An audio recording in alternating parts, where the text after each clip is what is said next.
Amém, irmãos? Vamos dar continuidade aí nos nossos estudos. Hoje nós vamos estudar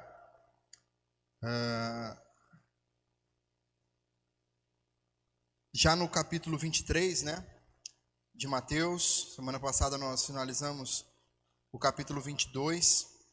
E hoje nós vamos ver aí o capítulo 23 e nós vamos estudar ele todo, tá, irmãos? Nós vamos lendo aí o texto, conforme ele for acontecendo, né? Mas o tema central aqui do nosso estudo de hoje aponta para um alerta que Jesus nos traz, né? Um alerta que ele nos traz, um alerta que ele nos faz sobre os falsos crentes, sobre os falsos líderes, aqui mais precisamente, né, no texto. Ele vai falar, e ele vai ser bastante direto, né, Jesus aqui, bastante duro em suas palavras também. E nós vamos ver que Jesus, irmãos, obrigado, que Jesus, ele fala aquilo que tem que ser falado. Jesus, ele não se preocupa com o que os outros vão pensar, e ele faz aquilo que tem que ser feito. E Jesus faz isso, irmãos, justamente para nos deixar um exemplo, né? Mas nós vamos perceber a intenção, que é o principal de tudo aqui, a intenção de Jesus ao fazer o que ele fez, ao falar as coisas que ele falou. Esse momento do capítulo 23, então Jesus ele aparece fazendo algumas denúncias muito diretas, muito claras, né, contra os fariseus, contra uma falsa espiritualidade desses líderes religiosos da época. E Jesus ele organiza então a sua mensagem ali, a sua exortação, em três temas principais. Primeiro ele vai mostrar o perfil desse falso crente, né, desse falso religioso. Jesus então ele descreve como eles se comportam, né, as atitudes que marcam a hipocrisia desse povo e como eles usam a religião para o seu próprio benefício. Essa é a primeira parte. Na segunda parte, Jesus ele traz a condenação desses homens, desses falsos líderes. Ele anuncia que um juízo que é inevitável e que cairá e que cai sobre aqueles que distorcem as verdades do evangelho e que conduzem o povo para longe de Deus. Era isso que os fariseus faziam. E num terceiro momento, Jesus ele demonstra, ele tem uma fala de lamento sobre aquilo que Israel estava vivendo. Mesmo diante da incredulidade daquele povo, mesmo diante da maneira como aquele povo se comportava, Jesus revela então no final a sua intenção. Jesus revela um coração amoroso, um coração compassivo para com aquelas pessoas, e ele demonstra a tristeza que ele sentia por conta da dureza espiritual daquele povo. Então vamos ler essa primeira parte, que vai dos versículos 1 até o 12, onde Jesus vai traçar o perfil desse falso crente. Versículo 1. Então Jesus falou às multidões e aos discípulos: na cadeira de Moisés se assentaram os escribas e os fariseus. Portanto, façam e observem tudo o que eles disserem a vocês, mas não os imitem em suas obras, porque dizem e não fazem. Atam fardos pesados, difíceis de carregar, e os põem sobre os ombros dos outros, mas eles mesmos nem com o dedo querem movê-los. Praticam todas as suas obras a fim de serem vistos pelos outros, pois alargaram os seus filactérios e alongam as franjas de suas capas. Gostam do primeiro lugar nos banquetes, das primeiras cadeiras nas sinagogas, das saudações nas praças e de serem chamados de mestre. Mas vocês não serão chamados de mestre, porque um só é mestre de vocês, e todos vocês são irmãos. Aqui na terra, não chamem ninguém de pai, porque só um é pai de vocês, aquele que está nos céus. Nem queiram ser chamados de guias, porque só um é o guia de vocês, o Cristo. Mas o maior entre vocês será o servo de vocês. Quem se exaltar será humilhado, e quem se humilhar será exaltado. Mais uma vez Jesus falando sobre a maneira como nós devemos servir, né? O alvo de Jesus aqui nessa fala, irmãos, nessa primeira fala dele, é justamente expor os fariseus, esses falsos líderes, né, e as suas práticas. Então Jesus, ele usa expressões muito fortes no decorrer do texto aqui. Ele vai falar que eles são cegos, ele vai falar que eles são serpentes, vai falar sobre serem filhos do inferno, assassinos, hipócritas e sepulcros caiados. Jesus mostra que esses líderes, eles falavam muitas coisas, mas eles falhavam em 3 áreas principais, essenciais, que era na sua sinceridade, na compaixão que eles deveriam ter e na humildade. É importante nós nos lembrarmos que o farisaísmo, ele começou com uma boa intenção. Ele começou de uma forma sincera. Durante o exílio babilônico, né, alguns judeus piedosos, eles decidiram se unir e se dedicar totalmente à lei de Deus. E viverem separados, então, dos costumes pagãos, dos pecados. Inclusive, o nome fariseus significa justamente isso, os separados. Só que com o passar do tempo, né, esse movimento foi se desviando. Irmãos, assim como muitos outros que nós vemos, igrejas que nascem com um propósito legal, com uma intenção bacana, mas que durante o decorrer da caminhada se perdem. Líderes que começam no caminho, que batalham ali, que entregam as suas vidas pelo Evangelho, mas que no decorrer do caminho se perdem. Eles se perderam, eles fizeram a letra da lei absoluta e eles transformaram a obediência, que deveria ser prazerosa, deveria ser algo bom para eles, eles transformaram a obediência em uma mera formalidade. Eles ignoravam ali a disposição do coração, uma ética verdadeira que vinha de dentro. Eles ignoravam isso tudo. Para eles, o que importava era a aparência, é aquilo que eles demonstravam ser. E aí Jesus, ele denuncia os pecados deles, né? A princípio, Jesus, ele começa falando que eles se apossaram de uma autoridade que não era deles. Jesus diz no versículo 22 que eles se assentaram na cadeira de Moisés. O que isso significa? A cadeira de Moisés aqui representa esse papel de interpretar a lei dada por Deus através de Moisés e levá-la ao povo, aplicar na vida do povo. Só que não há nenhum registro bíblico de que Deus tenha concedido essa autoridade aos fariseus. Foram eles mesmos que se colocaram nessa posição. Assim como nos nossos dias, pessoas que se auto-intitulam pastor, pessoas que se auto-intitulam apóstolos, profetas, estão se colocando na cadeira de Moisés, assim como os fariseus.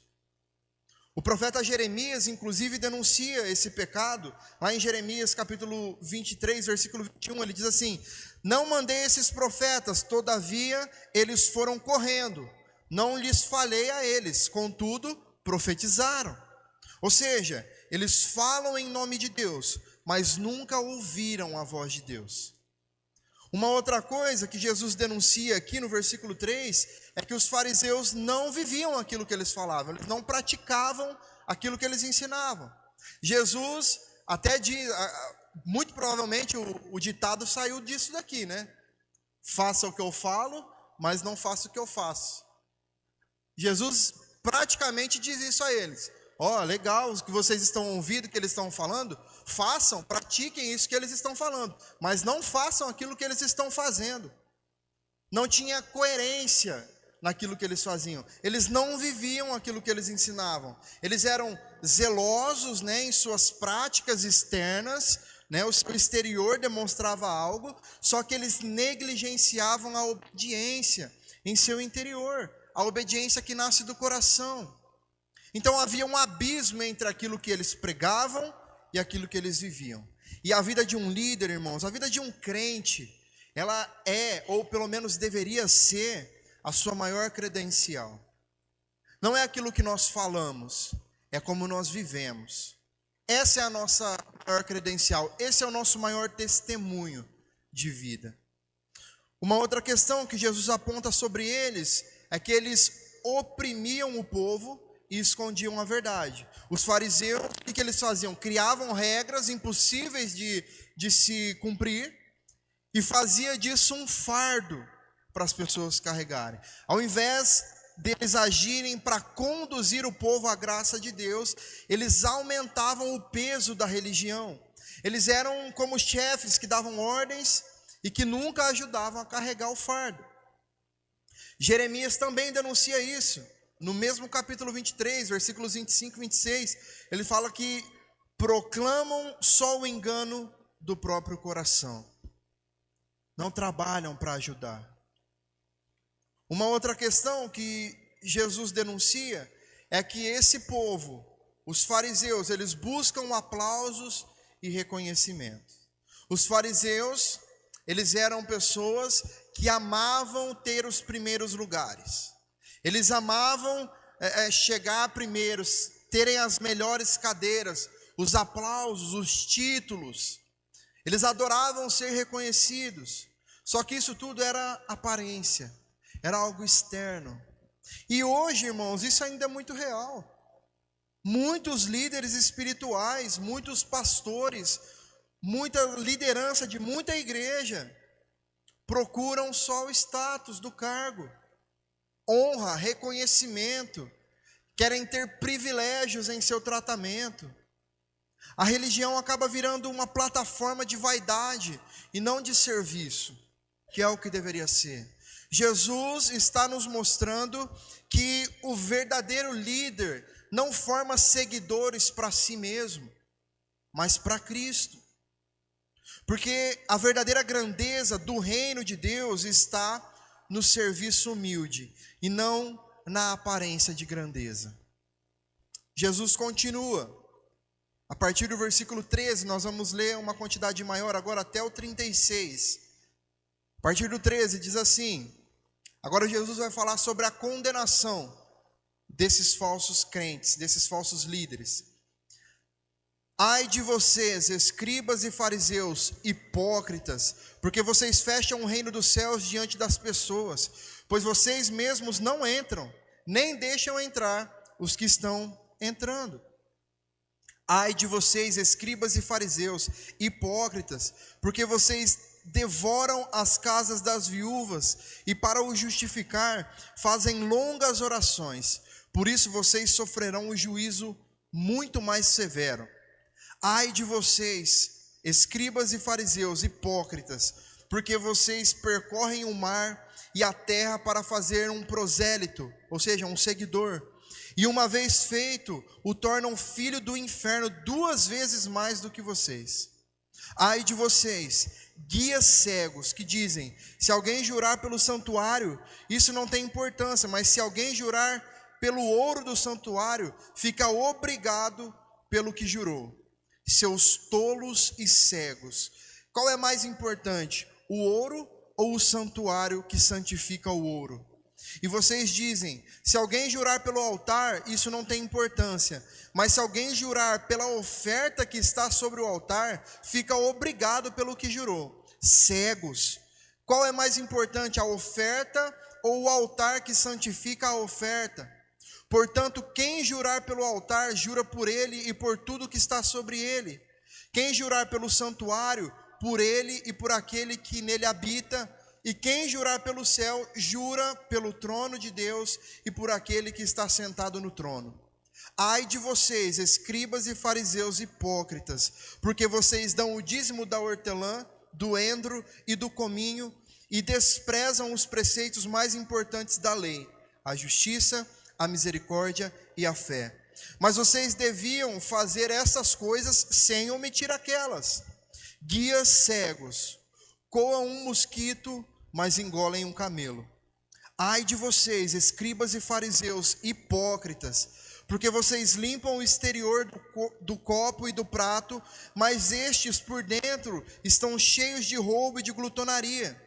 Fariseu cego, limpe primeiro o interior do copo, para que também seu exterior fique limpo.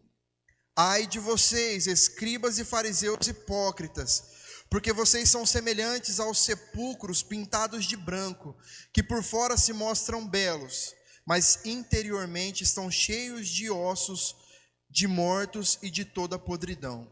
Assim também vocês, por fora, parecem justos aos olhos dos outros, mas por dentro estão cheios de hipocrisia e de maldade. Ai de vocês, escribas e fariseus hipócritas, porque vocês edificam os sepulcros dos profetas, enfeitam os túmulos dos justos e dizem: se nós tivéssemos vivido nos dias de nossos pais, não teríamos sido seus cúmplices, quando mataram os profetas. Assim vocês dão testemunho contra si mesmos, de que são filhos dos que mataram os profetas. Portanto, tratem de terminar aquilo que os pais de vocês começaram. Serpentes, raça de víboras, como esperam escapar da condenação do inferno? Por isso, eis que eu lhes envio profetas, sábios e escribas. A uns vocês matarão e a outros crucificarão. A outros ainda vocês açoitarão nas sinagogas e perseguirão de cidade em cidade, para que recaia sobre vocês todo o sangue justo derramado sobre a terra, desde o sangue do justo Abel até o sangue de Zacarias, filho de Baraquias, a quem vocês mataram entre o santuário e o altar. Em verdade lhes digo que todas essas coisas hão de vir sobre a presente geração. Ufa! Irmãos, esse é Jesus falando, tá? O Jesus que muitos hoje tentam romantizar. Porque ele é amor, ele nos ama do jeito que a gente é. Não, pode vir, tá tudo certo. Ele é tão bonzinho. Eu perdi as contas de quantas vezes ele falou hipócrita aqui. Raça de víboras, serpentes, cegos. Esse é Jesus falando, irmãos. E sabe para quem Jesus estava falando? Para a igreja. Os fariseus eram aqueles que conduziam o trabalho. Os escribas, os mestres da lei. Jesus não está falando aqui, irmãos, para quem está fora da igreja, não. Ele está falando para quem é crente. São crentes que Jesus está chamando de hipócritas, de serpentes, filhos do inferno. É para crente que Jesus está falando isso daqui. A palavra hipócrita, no seu original, significa ator. Por quê? Porque é alguém que interpreta um papel em um palco, fingindo ser aquilo que não é. No caso deles, eles eram essas pessoas que simulavam ter um relacionamento, uma proximidade com Deus, e ainda tiravam proveito disso. Jesus os chama de lobos disfarçados de ovelha no capítulo 7. Serpentes, raça de víboras, cegos. Irmãos, diante das críticas que Jesus faz, nós percebemos algumas coisas. Primeiro, que os falsos líderes, eles não entram no reino e ainda impedem outros de entrar. Eles mesmos rejeitam o reino e faziam de tudo para impedir as pessoas de crerem em Cristo. Irmãos, é exatamente o que acontece hoje. Quando líderes, pastores, pregadores prometem milagres, oferecem aí campanhas, benefícios materiais, mas em momento algum chamam o povo ao arrependimento, à mudança de vida, a viver uma vida de santidade, de uma fé genuína em Cristo. Estão apresentando um evangelho mentiroso, falso, que não existe, e deixando de pregar o verdadeiro evangelho que salva, que transforma. Esses falsos líderes, eles também exploraram os mais fracos, movidos pela sua cobiça. Jesus diz no versículo 14: devorais as casas das viúvas, e para justificar fazeis longas orações. Por isso sofrereis juízo muito mais severo. Sabe o que isso significa, irmãos? Trazendo para a nossa realidade, esses tantos líderes que se levantam no meio de um povo para extorquir os inocentes. Quantos casos nós já ouvimos falar de pessoas pobres, humildes, que dependem de um salário mínimo, muito baixo, diga-se de passagem, dado pelo governo. E essas pessoas, em busca de algo de Deus, são desafiadas por esses líderes a entregar tudo o que elas têm para alcançar um milagre. É isso aqui, irmãos. São esses escribas e fariseus invadindo a casa dos humildes, arrancando o que eles têm e disfarçando isso com uma mensagem religiosa, disfarçando a sua verdadeira intenção, que é simplesmente se apoderar dos bens, do dinheiro dessas pessoas. E disfarçam isso atrás de uma mensagem cristã, porque Deus vai te abençoar agora. Os fariseus, eles escondiam a sua maldade atrás das suas orações, atrás de uma aparência de religião. Eles fingiam uma piedade para explorar os mais pobres. E é sobre esses que Jesus está falando que cairá um juízo mais severo. Esses falsos líderes, eles também viviam as suas vidas preocupados em fazer discípulos para si mesmos, e não para Deus. Mais uma coisa que nós vemos acontecer, irmãos, com frequência. Pessoas, líderes que se levantam e se sentem donos das pessoas, e têm a ousadia, a capacidade, para não falar cara de pau, de falar para uma pessoa de dentro do convívio, de dentro da sua congregação, que em algum momento, talvez por discordar de algo, decide congregar em outro lugar, e esse que se diz líder, se levanta para falar: eu te amaldiçoo, eu não te dou minha bênção. Pessoas que estão fazendo seguidores para si mesmos e não para Cristo. Independente da placa da igreja que nós estamos, irmãos, nós devemos estar preocupados com quantas pessoas estão indo para o céu, não quantas pessoas estão se tornando membros da nossa congregação. O hipócrita acha que é filho de Deus, mas na verdade está servindo ao inferno. É isso que Jesus está falando. Uma outra questão que esses líderes fazem é levar o povo ao erro. Jesus chama ele de guias cegos. Você consegue imaginar um guia cego? O que vai acontecer se um cego guiar outro cego? Não vai acontecer algo muito bom, né? O juramento deveria ser feito com temor, chamando Deus como testemunha. Só que os fariseus, eles transformaram esse ato sagrado em um instrumento de manipulação. Em vez de guiarem o povo à verdade, eles conduziam o povo ao erro.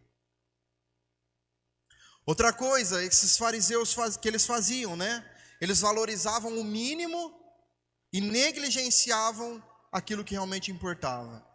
Eles eram rigorosos, tão rigorosos, até com relação ao dízimo das sementes mais insignificantes. Só que eles ignoravam aquilo que realmente revelava o caráter de Deus: justiça, misericórdia e fé. É o que Jesus diz. Jesus não condena o ato de dizimar, de ofertar aqui. Só que ele está dizendo que vocês de fato devem fazer isso, mas sem omitir a justiça, a misericórdia e a fé, que era o que eles faziam. Eles não se importavam com absolutamente nada se os dízimos estivessem entrando ali. Irmãos, o tempo passa e nós continuamos vendo igrejas reproduzindo essas mesmas práticas. Igrejas que claramente se importam, se preocupam exclusivamente com o quanto de dízimo está entrando. Igrejas que hoje, inclusive, possuem metas de dízimo mensal. Pastores estão se tornando gerentes de filiais espalhadas por aí. Igrejas grandes, tá, irmãos? Conhecidas, que possuem não outras congregações que foram plantadas, mas que possuem outras filiais de fato, e que são cobradas por metas de dízimo. O problema não é a prática, o problema é o uso errado da prática. O problema é o que se justifica para chegar nessa prática.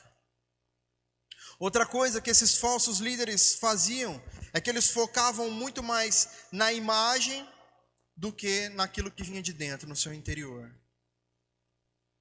Irmãos, o que de fato contamina o homem, conforme aquilo que o próprio Jesus disse no capítulo 15 de Mateus, não é o que está fora, não é o exterior, é o que sai do coração.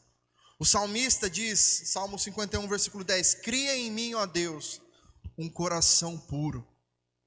Porque a partir do momento que nós tivermos um coração puro, irmãos, as nossas obras, o nosso exterior vai expressar a pureza do nosso coração. Outra coisa que os falsos líderes faziam é que eles eram espiritualmente fingidos. Jesus diz, ai de vós, porque sois semelhantes aos sepulcros caiados. Por fora possuem boa aparência, estão limpos. Sabe, véspera de dia de finados? Que você vai no cemitério, está tudo bonito, né? O pessoal leva flor no túmulo, lava, limpa, deixa tudo bonitinho. É tipo isso. Os fariseus eram isso daqui. Como sepulcros caiados, limpos, brilhando, floridos, por fora, mas por dentro, a única coisa que tinha dentro era morte, podridão, sujeira. Jesus estava dizendo que eles pareciam ser espirituais, mas que na verdade eles eram cheios de iniquidade. E Jesus fala também que esses falsos líderes perseguem os servos verdadeiros. Eles fingiam honrar os profetas do passado, né? Mas na prática, eles agiam exatamente como aqueles que os mataram. No versículo 23, Jesus revela a gravidade disso. No versículo 33, ele diz, serpentes, raça de víboras, como escapareis da condenação do inferno? Por isso, irmãos, sobre aquela geração cairia a culpa pelo sangue de todos os justos, desde Abel até Zacarias. E Jesus conclui esse trecho dizendo, no versículo 36, em verdade vos digo que todas essas coisas hão de vir sobre a presente geração. E isso aconteceu. Isso aconteceu porque no ano 70, depois de Jesus, depois de Cristo, Jerusalém foi destruída pelos romanos. Jerusalém virou ruínas. Isso nos ensina, irmãos, que o fim dos falsos crentes, dos falsos líderes, dos falsos profetas, é sempre trágico.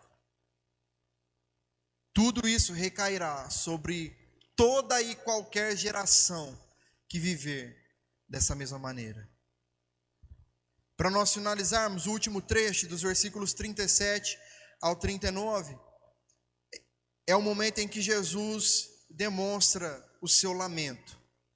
Versículo 37, Jerusalém, Jerusalém, você mata os profetas e apedreja os que lhes são enviados.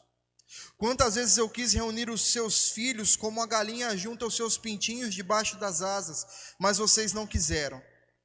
Eis que a casa de vocês ficará deserta, pois eu lhes afirmo que desde agora não me verão mais, até que venham a dizer, bendito o que vem em nome do Senhor. Esse trecho revela que as duras palavras de Jesus até aqui, irmãos, não vieram de um coração frio, de um coração indiferente, mas de um coração quebrantado. Jesus queria que esse povo fosse sincero, que eles reconhecessem a sua própria corrupção e que eles percebessem o quanto eles precisavam da graça de Deus sobre suas vidas. 2 pontos para nós destacarmos nesse trecho. Primeiro é o lamento de Jesus. As palavras que Jesus dirige aqui a Jerusalém simbolizam o espírito da nação inteira, aquilo que a nação inteira representava. A cidade que os judeus chamavam de santa, Jesus chama de assassina de profetas. A mesma Jerusalém que Jesus quis acolher debaixo de suas asas, foi quem o expulsou e entregou à morte no Calvário. E há uma profecia dramática de Jesus aqui também. Jesus diz que a casa dos judeus seria deixada desolada. E quando ele se afastou deles, irmãos, toda a vida espiritual da nação se arruinou. O templo, que era considerado a casa santa e bela, se tornou vazio, porque Cristo havia o abandonado. Aquele povo desprezou o convite da graça revelado na pessoa de Jesus. E quando uma nação ou uma pessoa insiste várias vezes em rejeitar a Cristo, irmãos, o fim é certo. A casa fica deserta. Deus não habita mais ali. E como Jesus diz, como vocês não serão condenados? Como vocês não serão lançados no inferno? Esse abandono, irmãos, de Deus. Quando Deus deixar de habitar, quando Deus decidir não mais habitar, será a pior dor que um ser humano pode experimentar. Diante disso, eu gostaria de fazer algumas aplicações. A primeira delas é que a verdadeira espiritualidade vem de dentro, se revela no interior. Uma das denúncias mais fortes de Jesus aqui é sobre a falsa espiritualidade dos fariseus. E, irmãos, essa falsa espiritualidade, na grande maioria das vezes, ela não começa de propósito. Com os fariseus não foi assim. Com os fariseus, eles começaram com uma boa intenção. Mas eles chegaram a um ponto de Jesus comparar eles a sepulcros bem cuidados por fora, mas apodrecidos por dentro. E esse é um alerta, irmãos, sobre a realidade de que Deus vê além das nossas práticas exteriores.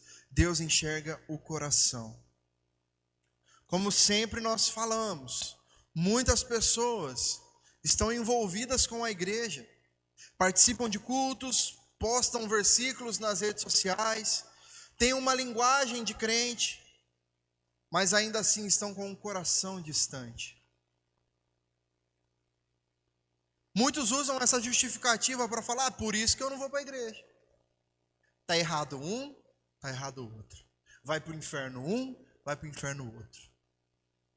Sem choro nem vela.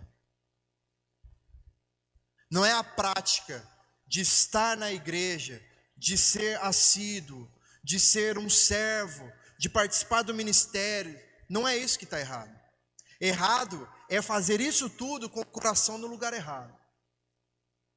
E Deus olha o coração. Deus não se impressiona, irmãos, com os nossos gestos. Deus não se impressiona se nós falamos bem, se nós cantamos bem, se nós tocamos bem, se a nossa oração é linda, maravilhosa, como era dos fariseus, que invadia a casa das viúvas, que usurpava os mais pobres. Deus não quer nem saber de nada disso. A nossa casca de crente pode ser linda, maravilhosa, mas de que adianta, irmãos, se o interior estiver apodrecido? O chamado de Jesus é para que haja uma limpeza dentro, uma limpeza interior, para que as nossas práticas a partir disso sejam uma consequência de quem nós somos verdadeiramente. Nós precisamos crescer em justiça, em misericórdia e fé. Porque é assim, irmãos, que as nossas práticas, que o nosso exterior passará a refletir Cristo. E aí nós não vamos nem precisar falar muita coisa. Nós não vamos precisar nem praticar muitas coisas para que as pessoas vejam o que nós estamos fazendo.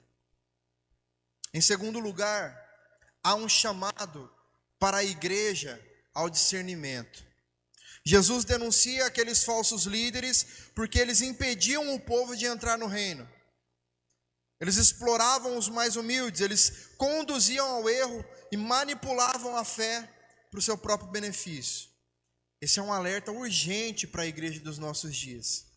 Porque, irmãos, continuam surgindo líderes que se colocam na cadeira de Moisés, sem terem sido colocados por Deus neste lugar, que se esforçam para conquistar seguidores para si mesmos, e que trocam o evangelho por tradições humanas, por regras próprias, simplesmente para criar um império, para encher os seus templos, para que os dízimos sejam cada vez mais gordos. A igreja precisa estar atenta, irmãos, e testar tudo o que ouve, tudo o que vê, de acordo com a palavra. Tudo que nós ouvimos precisa ser testado à luz das Escrituras. E dessa forma, nós rejeitaremos qualquer voz que nos desvie de Cristo. O discernimento não é algo separado apenas para líderes, para pastores. Não, irmãos. Todos nós somos chamados a esse discernimento. Mas para isso, nós precisamos conhecer a Deus. Irmãos, foi-se o tempo em que Deus abria os céus e falava de forma que nós pudéssemos ouvir com os nossos ouvidos humanos. Foi-se o tempo. Tudo que nós precisamos ouvir está na palavra. Se nós não meditarmos na palavra, nós jamais ouviremos a voz do Senhor. Frequentar um culto 2 vezes por semana, ou a maioria de nós, 1 vez por semana, não é o suficiente. Ninguém come 1 vez por semana, irmão. Ninguém que queira ficar vivo, pelo menos. O discernimento é para todos nós. Porque você não vai ter os pastores, igual um papagaio de pirata no seu ombro, 24 horas por dia, falando, não, isso aqui é de Deus, isso aqui não é. Isso aqui é de Deus, isso aqui não é. Quem faz esse trabalho é o Espírito Santo, irmãos.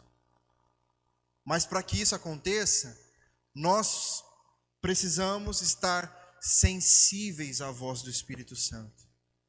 E nós só estaremos sensíveis à voz do Espírito à medida em que nós o buscarmos diariamente. E por último, a compaixão de Jesus nos chama ao arrependimento. Irmãos, Jesus é esse que continua falando. A exortação vem. A exortação veio para o povo de Israel. A exortação veio para aqueles fariseus. Assim como ela está vindo para nós. E ela sempre virá por parte de Deus. Mas qual é a intenção de Cristo ao nos exortar? Isso aqui, irmãos, é uma demonstração de que Ele nos ama. Ele nos ama. E essa insistência dele em abrir os nossos olhos é a maior prova de que Ele nos ama, de que Ele ainda não desistiu de nós, de que Ele ainda está batendo à porta dos nossos corações, de que Ele está insistindo para que nós possamos abrir os nossos olhos, para que nós possamos finalmente nos constranger com aquilo que Ele fez e entregarmos as nossas vidas inteiramente a Ele. Irmãos, antes do juízo, há um convite. Antes da destruição, há um alerta. Antes da queda, há várias e várias oportunidades de arrependimento. E nós estamos vivendo esse tempo, nós temos esse privilégio de ainda estarmos aqui. Mas nós não sabemos se amanhã estaremos.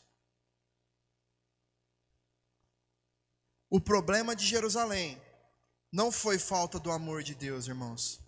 O problema de Jerusalém foi a rejeição persistente à graça do Senhor.